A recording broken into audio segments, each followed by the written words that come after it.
Il m'a dit que sa mère était malade. Il m'a dit qu'il devait partir d'urgence, quitter Paris, prendre le premier train. Il m'a dit qu'il avait besoin de s'éloigner, de se concentrer sur elle, sur l'hôpital, sur les médecins. Et moi, j'ai écouté chaque phrase comme on écoute une mauvaise nouvelle au téléphone, le cœur serré, la gorge sèche, déjà prête à compatir. Mais au moment où j'ai vérifié par moi-même, j'ai compris qu'il ne veillait sur personne. Il ne veillait pas au chevet d'une mère malade, il fêtait autre chose. Il fêtait une vie qu'il n'avait jamais prévue avec moi. Je revois encore la scène dans le couloir de notre petit appartement du 11e arrondissement. La lumière jaune du plafonnier dessinait une ombre bizarre sur son visage. Il tenait son sac de sport à la main, la fermeture à moitié ouverte, un sweat dépassant sur le côté comme s'il l'avait jeté dedans au hasard. Ses épaules étaient un peu rentrées, son visage criblé de fausses rides d'inquiétude. Sa voix tremblait, mais d'une manière trop parfaite, trop régulière, comme si chaque respiration avait été minutieusement calculée. Il choisissait ses mots avec soin. Il parlait de l'hôpital de Bordeaux, des urgences, des examens, des médecins qui ne savaient pas encore. Il disait qu'il devait être là, qu'il n'avait pas le choix, que c'était sa mère. À chaque fois qu'il prononçait ce mot, il baissait légèrement les yeux, comme s'il voulait lui donner encore plus de gravité. Une partie de moi avait envie de le prendre dans mes bras, de lui dire que j'allais l'attendre, que tout irait bien. Une autre partie, plus petite mais plus dure, se raidissait à l'intérieur. Ce n'était pas ce qu'il disait qui me dérangeait, c'était ce qu'il ne laissait pas filtrer. Pas une larme, pas une hésitation, pas ce désordre brut qui accompagne une vraie peur. Tout était cadré, posé, en place. Ses phrases tombaient une par une, comme des répliques apprises par cœur. Je l'ai regardé marcher dans le salon, attraper son chargeur de téléphone, vérifier son portefeuille, ses clés. Il faisait des gestes rapides, presque nerveux, mais ses yeux restaient étonnamment secs. Il passait d'une pièce à l'autre, comme s'il suivait un plan invisible. Il disait qu'il allait prendre un TGV pour Bordeaux-Montparnasse, qu'il avait déjà regardé les horaires sur l'application de la SNCF, qu'il n'avait pas le temps de m'expliquer en détail. Chaque phrase ajoutait une couche de précipitation, mais au fond, tout sonnait trop lisse. Je me souviens du moment où il s'est approché de moi pour me dire au revoir. Il a posé une main légère sur ma joue, comme on applique un pansement sur une blessure qu'on ne veut pas vraiment voir. Ses yeux ont croisé les miens à peine une seconde. Il a murmuré qu'il m'aimait, que ce n'était pas le moment, qu'il m'écrirait dès qu'il pourrait. Ses lèvres ont effleuré mon front. Ce baiser-là n'avait aucun poids. Il ne contenait ni urgence, ni peur, ni tendresse. Il ressemblait à un geste qu'on fait parce que c'est ce qu'il faut faire, pas parce qu'on en a envie. La porte s'est refermée derrière lui et le silence a envahi l'appartement. Un silence étrange, épais, qui ne ressemblait pas à celui des soirs où il rentrait tard du travail. Celui-ci avait quelque chose de définitif. Je suis resté planté au milieu du salon, à écouter le bruit lointain de la rue, les voitures sur le boulevard, les pas dans l'escalier. À l'intérieur, un petit doute commençait déjà à se frayer un chemin. Je suis allé dans la cuisine, j'ai versé de l'eau dans un verre sans vraiment avoir soif. La pendule au-dessus de la table faisait entendre un tic-tac régulier qui, d'habitude, m'apaisait. Ce soir-là, chaque seconde qui passait me donnait l'impression de m'enfoncer davantage dans quelque chose que je ne comprenais pas. Je me suis assise, le verre entre les mains, en repensant à la façon dont il m'avait annoncé la nouvelle. Il n'avait même pas eu l'air surpris, comme si, au fond, cette catastrophe était étrangement ordonnée. Pas de coup de fil au milieu de la nuit, pas de médecin paniqué, pas de frère ou de sœur en larmes. Juste lui, qui sortait de la salle de bain avec une serviette autour du cou, son téléphone à la main, le regard grave et déjà prêt. Plus j'y pensais, plus quelque chose se mettait à grincer dans ma tête. Je me suis forcé à respirer profondément, à me rappeler que parfois les mauvaises nouvelles arrivent de façon banale, sans effet dramatique. Je me suis répété qu'il n'avait peut-être pas encore réalisé, qu'il avait peut-être encaissé le choc autrement. Je me suis dit que j'exagérais, que c'était ma peur de le perdre qui me faisait voir des défauts dans ses gestes. Et puis, comme un petit éclair, un souvenir est remonté à la surface. Pas un grand événement, juste un mensonge. Un de ceux que j'avais décidé de balayer d'un revers de main à l'époque. C'était un soir d'hiver, quelques mois après le début de notre relation. Il m'avait dit qu'il n'avait jamais reçu mon message. Je me souvenais pourtant avoir vu le double check sur WhatsApp, puis les 2 petites coches bleues. Je lui avais montré l'écran en plaisantant, en lui disant qu'il avait dû oublier de me répondre. Il avait souri, haussé les épaules, il avait parlé de bugs, de mauvaises connexions dans le métro, de son téléphone qui faisait n'importe quoi depuis la dernière mise à jour. Il avait pris mon portable, l'avait tourné dans tous les sens pour vérifier, et finalement, c'était moi qui avais ri en disant que ce n'était pas grave. Ce soir-là, je lui avais pardonné sans même lui dire que j'avais senti la fausse note. Plus tard, il y avait d'autres moments. Le jour où il m'avait assuré qu'il devait rester tard au bureau pour finir un dossier important, alors que je l'avais reconnu, un peu éméché, sur une story Instagram d'un ami attablé à une terrasse de bar près de Bastille. Il avait expliqué ça en riant le lendemain, en disant que tout le monde avait fini plus tôt au travail, qu'ils avaient décidé de prendre un verre au dernier moment. Il avait juré qu'il avait oublié de me prévenir, que c'était un malentendu, qu'il ne pensait pas que ça me vexerait. Et moi, comme d'habitude, j'avais choisi la version la plus confortable, celle où il n'essayait pas consciemment de me cacher sa vie. Il y avait aussi cette soirée chez des amis, un anniversaire dans un petit appartement du 19e avec vue sur le périphérique. Vers minuit, il avait disparu sur le balcon pour passer un appel. Il était revenu 20 minutes plus tard en disant que c'était un collègue qui avait besoin de lui. Je n'avais pas insisté, mais j'avais entendu, plutôt, la façon dont son téléphone avait vibré sur la table, avec ce prénom qui s'affichait. Un prénom que je ne connaissais pas, un prénom de femme. Je n'avais jamais demandé qui c'était. Toutes ces petites scènes, que j'avais rangées dans un coin de ma tête sous l'étiquette « ce n'est pas si grave », reviennent maintenant comme une série de signaux d'alarme que j'avais choisi d'ignorer. Je les vois pour ce qu'ils étaient vraiment, des répétitions, des essais, des mensonges d'entraînement. Les heures passent et mon téléphone reste désespérément silencieux.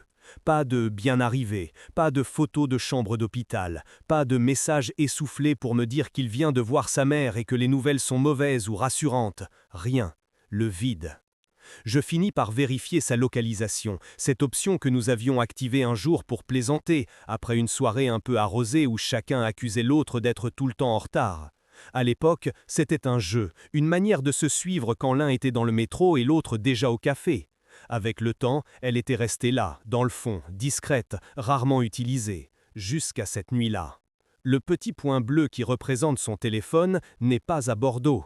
Il n'est pas non plus sur une voie ferrée entre Paris et le sud-ouest. Il n'est même pas au sud. Il est quelque part près de Tours, dans une zone que je ne connais pas, à côté d'un petit symbole de maison sur la carte. Une rue que je n'ai jamais entendue, un quartier qui ne me dit rien. Il n'est chez personne de sa famille, il n'est dans aucun hôpital, il est ailleurs. Je reste longtemps à fixer cet écran, le téléphone lourd dans ma main. Le doute, qui jusque-là n'était qu'une petite pointe dans mon ventre, se transforme en quelque chose de plus solide, de plus tranchant. Je ne peux plus lui trouver d'excuses, je ne peux plus me dire que je me fais des films. Il m'a menti. La phrase s'impose à moi dans le silence de l'appartement, avec une simplicité brutale. Il m'a menti. Sur sa mère, sur l'urgence, sur son déplacement, toute la mise en scène du couloir, le sac, le ton grave, le regard fuyant, tout. Je sens mes mains se mettre à trembler, mais une partie de moi se calme, paradoxalement, parce qu'au moins, maintenant, je ne suis plus en train de flotter dans une zone floue. Je suis face à quelque chose de concret. Il ne s'agit plus d'un mauvais pressentiment, c'est un fait.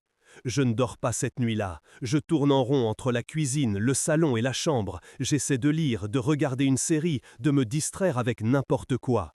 Mais mon esprit revient toujours à la même idée. Il ne m'a pas juste caché quelque chose. Il a utilisé sa propre mère comme alibi.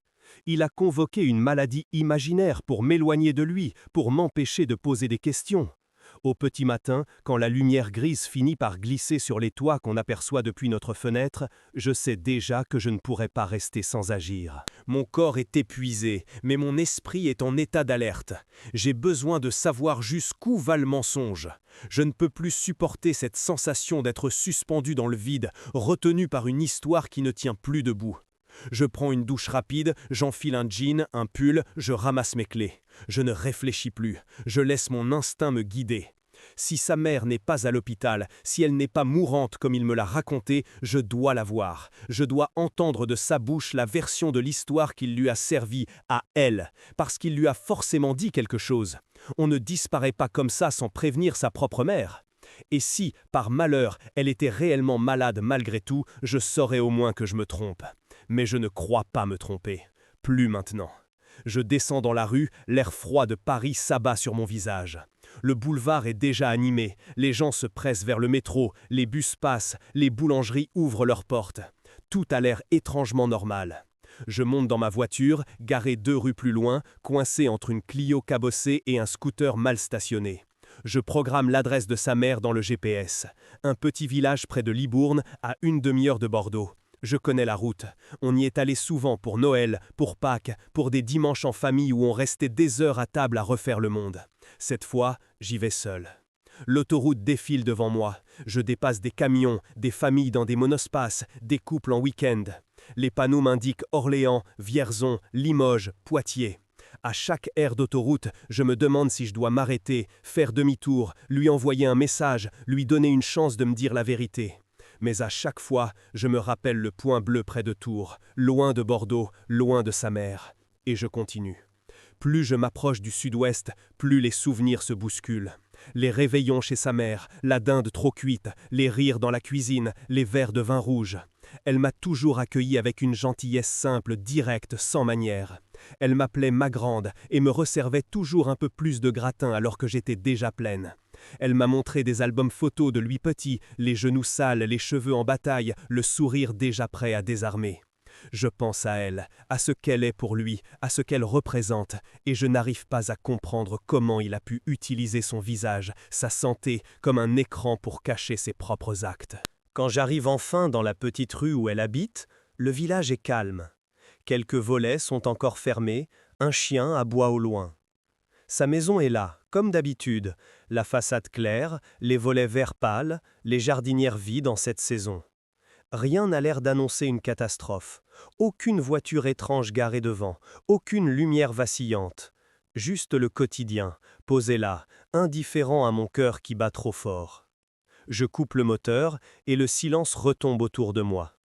Pendant quelques secondes, je reste assise dans la voiture, les mains serrées sur le volant, le souffle court. Je me demande ce que je vais lui dire. Je ne peux pas arriver en criant qu'il m'a menti. Je ne veux pas être celle qui va briser quelque chose entre elle et son fils. Je me convainc que je suis juste venue prendre des nouvelles, parce qu'il n'a pas le temps de m'en donner. C'est un mensonge, mais c'est le seul qui me permet d'avancer jusqu'à sa porte. Je sonne. Quand elle ouvre, tout s'effondre d'un coup. Elle se tient devant moi, en robe de chambre, les cheveux relevés en un chignon approximatif, les joues légèrement roses. Elle a l'air en pleine forme. Ses yeux se plissent de surprise, puis de joie. « Ma grande, qu'est-ce que tu fais là si tôt ?» Son ton est chaleureux, sincère, aucun signe de fatigue, de nuit passée à tenir une main sur un lit d'hôpital. Je reste un instant muette, incapable de formuler une phrase cohérente. Je la regarde comme si je voyais un fantôme. En réalité, c'est le mensonge de son fils que je vois se désintégrer sous mes yeux. Je passais dans le coin, je me suis dit que je pouvais m'arrêter pour prendre des nouvelles, je balbutie. Elle fronce légèrement les sourcils, puis son visage s'adoucit. Des nouvelles? Mais de quoi? Je sens ma gorge se serrer, je joue avec la première excuse qui me vient. Il m'a dit que tu n'étais pas bien, que tu étais à l'hôpital, que...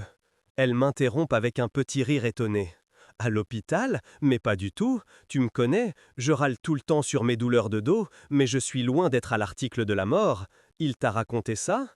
Elle semble plus amusée qu'inquiète. Moi, j'ai l'impression que quelqu'un vient de retirer le sol sous mes pieds. Il t'a dit ça quand? Me demande-t-elle en se décalant pour m'inviter à entrer. Je franchis le seuil par réflexe, mes jambes avançant d'elles-mêmes. L'intérieur de la maison est comme dans mes souvenirs. L'odeur du café, la nappe légèrement tachée, les vieux rideaux à fleurs, la radio dans la cuisine qui murmure une chanson d'Étienne Dao. Rien ne ressemble à un lieu frappé par une maladie grave. Hier soir, je réponds, il m'a dit qu'il devait descendre en urgence, qu'il prenait le train, qu'il allait te rejoindre à l'hôpital de Bordeaux. Elle s'arrête dans le couloir, se tourne vers moi, les yeux arrondis. Il n'est pas ici en tout cas, et je t'assure, je ne suis pas malade. Enfin, pas plus que d'habitude. Viens, on va se faire un thé, tu as l'air plus pâle que moi. Je la suis jusqu'à la cuisine. Elle met de l'eau à chauffer, sort 2 tasses, sort une boîte de biscuits. Ses gestes sont lents, appliqués, tranquilles. Elle me parle du voisin qui a encore garé sa voiture sur le trottoir, de la pluie annoncée pour le week-end, de cette émission de télé qu'elle regarde tous les soirs. Sa voix remplit la pièce d'une normalité presque insupportable. « Raconte-moi ce qui se passe », finit-elle par dire en posant la tasse fumante devant moi. « Tu me caches quelque chose ?» Je fixe le liquide ambré, les volutes de vapeur qui s'échappent, mes doigts crispés autour de la porcelaine. Je cherche les mots. Il m'a dit qu'il devait te rejoindre parce que tu étais très mal, je répète, comme pour vérifier une fois de plus si je n'ai pas rêvé. Elle secoue la tête, la mine sincèrement perplexe. Non, ma grande, il ne m'a pas dit ça. La dernière fois qu'on s'est parlé, c'était il y a 2 jours. Il m'a dit qu'il était pris par le travail, qu'il avait un projet important, qu'il allait peut-être devoir se déplacer pour quelques jours. Il avait l'air content, pressé, mais content. Il n'a jamais parlé d'hôpital. Je sens mon estomac se tordre, un projet important, un déplacement, des mots qu'il a sans doute réutilisés en les retournant dans un autre sens pour me vendre une histoire différente. « Tu es sûr qu'il t'a dit ça ?» je demande, même si je connais déjà la réponse. Elle sourit tristement. « Je ne deviens pas sénile, tu sais, je me souviens très bien. D'ailleurs, je me disais que ça lui ferait du bien, de bouger un peu, de changer d'air. Il m'a paru plus léger que d'habitude. » Léger, c'est ce qu'il était, oui, léger quand il m'a menti. Léger quand il a parlé de maladie, de chambre d'hôpital, de mère en danger. Léger parce que pour lui, ce n'était qu'un scénario, pas la réalité.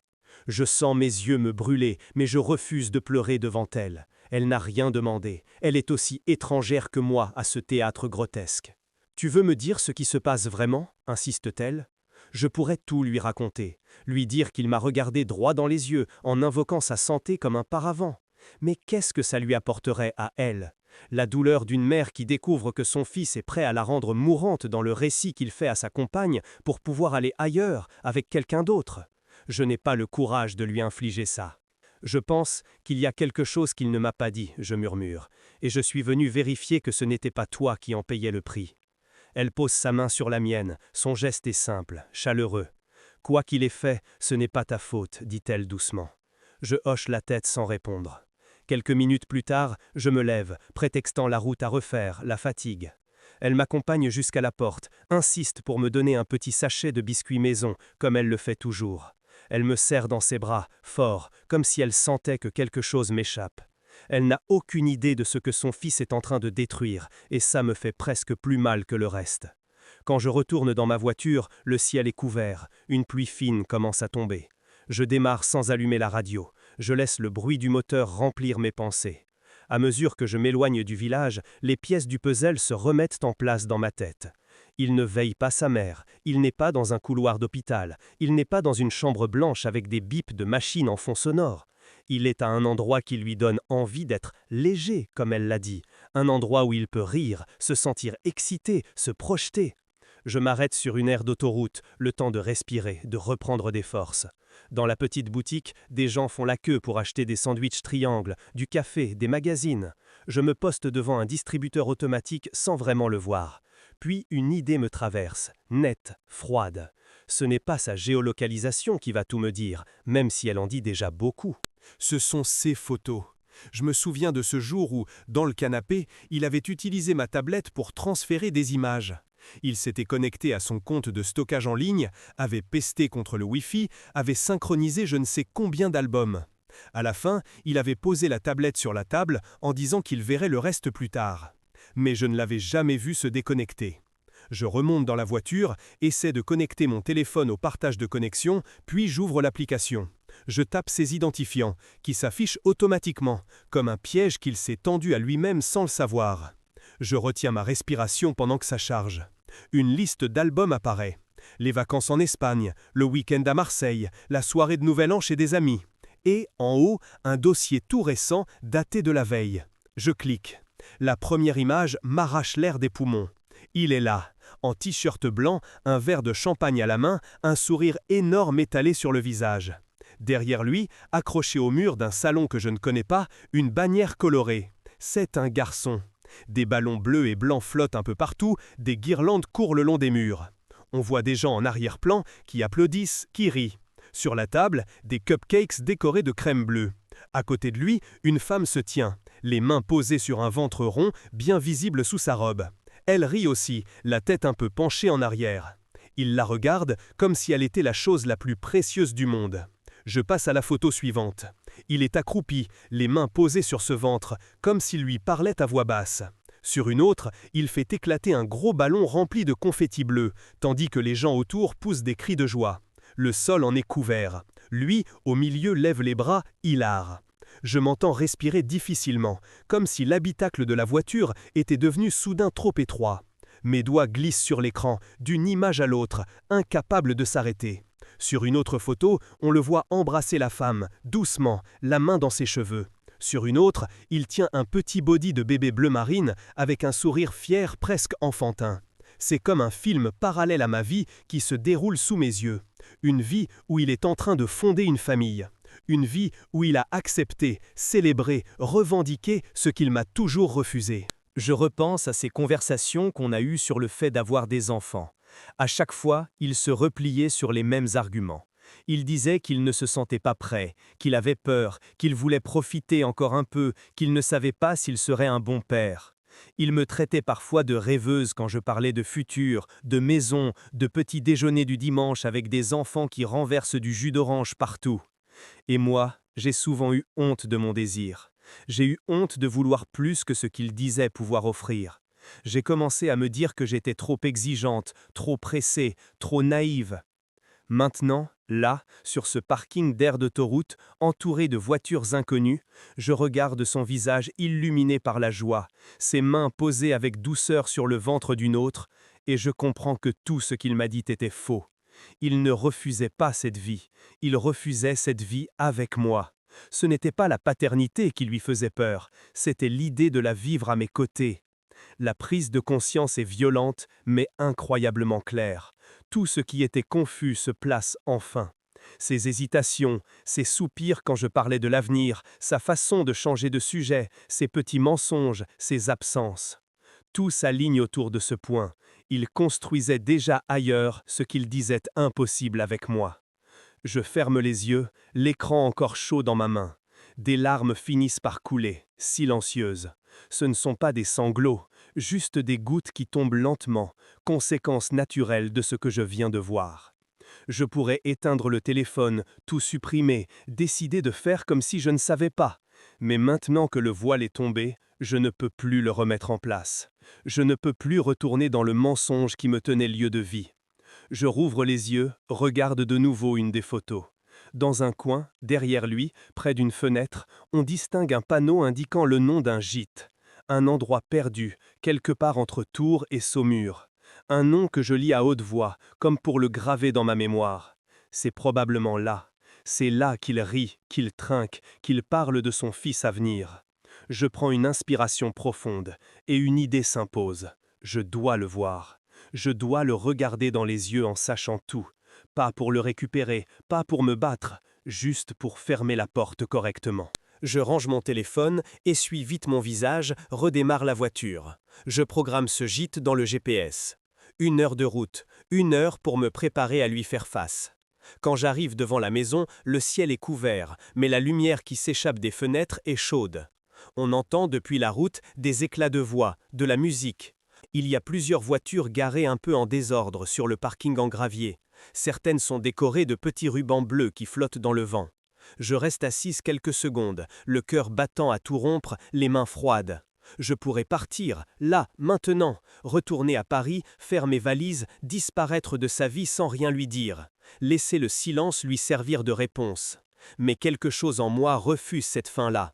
Je ne veux pas être un fantôme. Je veux qu'il se souvienne de mon visage, de ma présence, quand le mensonge s'effondre. Je sors de la voiture. Le gravier crisse sous mes pas. Plus je m'approche de la porte, plus les bruits deviennent distincts. Des rires, des verres qui s'entrechoquent, une chanson qui passe en fond. Je respire profondément, lève la main, frappe doucement. C'est lui qui ouvre. Pendant 1 seconde, le temps se fige. Il me regarde comme si je n'étais pas réel. Ses yeux s'écarquillent, sa bouche s'entr'ouvre. Il est en chemise, les manches remontées, le col légèrement ouvert. Derrière lui, on aperçoit des ballons, des guirlandes, un grand gâteau blanc posé sur une table. « Qu'est-ce que tu fais là » finit-il par murmurer. Sa voix est basse, étranglée. Il jette un coup d'œil derrière lui, comme s'il craignait que quelqu'un vienne se poster à ses côtés. Il se faufile dehors, referme la porte à moitié derrière lui, comme s'il voulait cacher le décor, cacher les gens, cacher la musique. Il essaie de reprendre son souffle, de recomposer son visage. « Tu ne devrais pas être ici, dit-il en chuchotant. On aurait pu en parler plus tard. » Je ne réponds pas. Je le regarde simplement. Je le regarde, moi qui ai vu ce que lui pensait pouvoir garder pour lui. Il essaie un sourire qui se brise aussitôt. Écoute, je sais que ça doit paraître bizarre, commence-t-il. Je peux t'expliquer, ce n'est pas ce que tu crois. Je remarque qu'il a le réflexe de se placer entre moi et la porte, comme un bouclier. Il cherche ses mots avec précipitation. Ma mère, je n'ai pas voulu t'inquiéter, c'est tout. Je ne savais pas comment te dire que j'avais besoin de temps. Ce truc ici, ce n'est pas ce que t'imagines. Je l'écoute débiter ses phrases bancales, ses demi-sentences, ses tentatives d'installer une nouvelle version de l'histoire. Il parle d'un ami qui l'aide, d'une situation compliquée, d'une promesse qu'il aurait faite. Plus il parle, plus ses mots se vident de substance. Je n'ai pas besoin de discuter, j'ai déjà toutes les preuves. Alors je fouille dans mon sac, lentement. Je sors la photo que j'ai fait imprimer quelques heures plus tôt dans une borne en libre-service d'un centre commercial en m'arrêtant sur la route. La photo de lui, debout au milieu de confettis bleus, les mains sur le ventre de cette femme, son sourire immense. Je la lui tends. Il baisse les yeux, voit le papier et son visage se déforme. Ses doigts se referment dessus, mais il ne la prend pas vraiment, il l'effleure seulement. Ses yeux vont de l'image à mon visage, puis reviennent à l'image. La couleur quitte peu à peu ses joues. « C'est quoi ça ?» demande-t-il, mais sa voix n'a plus aucune force. Il sait très bien ce que c'est. Il sait très bien ce que ça montre. « C'est toi, dis-je calmement, à la fête où tu célèbres ton fils, celui que tu m'as toujours juré ne pas vouloir. » Il ouvre la bouche, aucun son n'en sort. Il avale difficilement sa salive, les yeux brillants, mais pas de larmes sincères. Plutôt la panique de quelqu'un qui sent la scène lui échapper. « Ce n'est pas comme ça, balbutie-t-il. Tu ne comprends pas, j'allais t'en parler. » Je secoue la tête. Non, tu n'allais pas m'en parler. Tu comptais juste continuer à me regarder en prétendant que tu avais peur de l'engagement, que tu avais besoin de temps, que tu n'étais pas prêt. Le silence s'installe entre nous. On entend les éclats de rire derrière la porte, quelqu'un qui appelle son prénom au loin, une bouteille qu'on débouche. Le monde qu'il s'est construit derrière ce mensonge continue de tourner, comme si je n'étais qu'une ombre sur le seuil. « Je suis désolé, finit-il par murmurer, je ne voulais pas te faire de mal. » Je souris, sans joie. Tu as utilisé ta mère comme excuse pour venir ici. Tu m'as fait imaginer des perfusions, des alarmes, des médecins, pendant que tu faisais exploser des ballons bleus dans un gîte en Touraine. Tu as eu ta fête, tu as eu tes photos, tu as eu ta joie. Tu ne peux pas dire que tu ne voulais pas faire de mal, tu t'en fichais. Il ouvre la bouche, tente un dernier réflexe. On pourrait en parler calmement, on pourrait rentrer, s'asseoir quelque part, je peux tout expliquer. Je me rends compte que je n'ai plus envie de l'entendre, plus envie de lui donner l'espace pour remodeler encore une fois la réalité avec ses mots. « Tu n'as plus rien à m'expliquer, dis-je doucement. J'ai vu tout ce que j'avais besoin de voir. » Il me regarde comme si je lui retirais un sol sur lequel il se tenait depuis longtemps. Il essaie de tendre la main vers moi, mais je recule d'un pas. Je sens derrière moi le gravier, l'air humide, la route qui m'attend. « Tu vas faire quoi ?» demande-t-il, avec ce reste d'égoïsme qui le trahit. « Tu vas tout raconter? Tu vas la voir, elle, ma mère ?» Je hausse les épaules. « Ce que je vais faire ne te regarde plus. Ce qui est certain, c'est que je ne resterai pas à Paris à t'attendre pendant que tu joues à être père avec quelqu'un d'autre. » Il semble vouloir protester, dire que ce n'est pas un jeu, que c'est sérieux, ou au contraire que ce n'est pas si sérieux que ça. Mais les mots se heurtent à la photo que ses doigts continuent de froisser. Ce petit rectangle de papier où toute sa duplicité est concentrée. Je le regarde une dernière fois, ce visage que j'ai tant aimé, ces yeux dans lesquels j'ai cru voir de la sincérité, de la peur, de la fragilité. Je me rends compte que ce que j'aimais le plus chez lui n'a jamais vraiment existé. Je l'ai fabriqué avec mes espoirs, avec ma patience, avec ma capacité à excuser l'inexcusable. Tu m'as fait perdre du temps, dis-je, plus pour moi que pour lui. Mais c'est fini, tu peux retourner à ta fête, tu as un fils à accueillir apparemment. Je me tourne et je pars. Il appelle mon prénom, une fois, deux fois, je ne me retourne pas. Je descends le chemin, remonte dans ma voiture, referme la porte avec un claquement sec qui résonne comme un point final. Je reste un instant assise derrière le volant, les mains posées dessus, à reprendre mon souffle. Je sens que je tremble un peu, mais ce n'est plus la peur ni la surprise, c'est l'adrénaline qui retombe, la tension qui se relâche. Je démarre. La route s'étire devant moi, longue, un peu floue. Je n'ai pas de plan précis. Je sais juste que je dois rentrer à Paris, récupérer mes affaires, refaire ma vie autrement. Ça sonne presque cliché dit comme ça. Mais là, au milieu des champs et des arbres nus, avec l'autoradio éteint et le paysage qui défile, ça ressemble simplement à la seule chose possible. Les kilomètres passent et avec eux, le choc brut se transforme doucement en autre chose. Une douleur plus sourde, plus profonde. Une sorte de fatigue immense.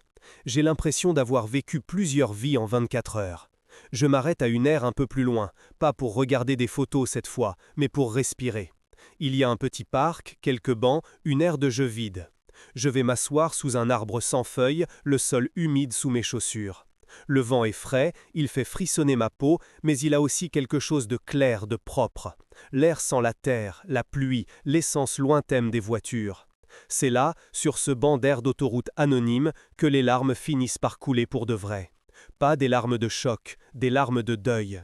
Je pleure la relation que j'ai eue, celle que j'ai crue possible, celle que j'ai imaginée dans ma tête. Je pleure la famille que je m'étais inventée avec lui, les dimanches à la campagne avec des enfants qui courent dans le jardin de sa mère, les vacances à la mer, les disputes idiotes pour savoir qui prendrait sa douche en premier. Je ne pleure pas l'homme qu'il est. Je réalise avec une lucidité nouvelle que je ne l'aimais pas vraiment lui, tel qu'il est aujourd'hui, debout dans ce gîte entouré de ballons bleus. J'aimais la version de lui que j'avais bâtie, pièce après pièce, en comblant les trous, en lissant les angles, en recouvrant ses mensonges de peinture fraîche. Assise là, j'essaie de me rappeler les dernières fois où je l'ai vraiment regardé, sans interpréter, sans espérer, sans traduire. Je me revois un soir récent, dans notre salon, quand il était absorbé par son téléphone, le visage éclairé par l'écran, un sourire discret au coin des lèvres. À l'époque, j'avais voulu croire qu'il lisait une blague, qu'il regardait une vidéo idiote. Maintenant, je comprends qu'il était déjà en train de vivre dans un autre monde que le mien. La réalité, c'est que je ne l'ai pas perdu aujourd'hui, je l'avais déjà perdu depuis longtemps. Je refusais juste de l'admettre. Cette pensée, étonnamment, apporte avec elle une forme de calme. Oui, il m'a trahi. Oui, il a menti. Oui, il a choisi de construire sa vie ailleurs. Mais le pire n'est plus devant moi. Il est derrière. Je l'ai déjà traversé sans le savoir. C'est moi à me demander ce qui clochait, à me sentir coupable, trop insistante, trop sensible, trop quelque chose. Ces soirées où il préférait sortir sans moi, ces nuits où il rentrait tard, ces matins où il évitait mon regard. Le vrai enfer, c'était ça. Ce qui m'attend maintenant, ce n'est pas un bonheur immédiat, ni une vengeance spectaculaire. Ce qui m'attend, c'est simplement la vérité. Elle est froide, elle est lourde, mais elle est à moi. Elle ne bouge pas quand je la regarde, elle ne change pas de forme pour me plaire. Il ne voulait pas cette vie avec moi. Il en voulait une autre, avec quelqu'un d'autre, dans une autre maison, avec un autre enfant à venir. C'est cruel, mais c'est clair. Et la clarté, aussi violente soit-elle, vaut mieux que la brume dans laquelle je me débattais. Je reste là un long moment, jusqu'à ce que mes yeux cessent de brûler, jusqu'à ce que mes mains arrêtent de trembler. Puis je me lève, je retourne à la voiture. J'allume enfin la radio, pas pour écouter vraiment, juste pour remplir l'espace. Une chanson passe, une de celles qu'on chantait ensemble autrefois. Pour la première fois, je l'entends sans lui. La mélodie n'a pas changé, c'est moi qui ne suis plus la même. En reprenant l'autoroute, je me répète à voix basse, comme un mantra, une phrase que je n'aurais jamais osé formuler avant. Parfois, la vie que tu perds est celle qui ne t'était jamais destinée. Et parfois, la vérité que tu redoutes le plus est celle qui, une fois dévoilée, te rend enfin la liberté que tu avais offerte à quelqu'un qui ne la méritait pas.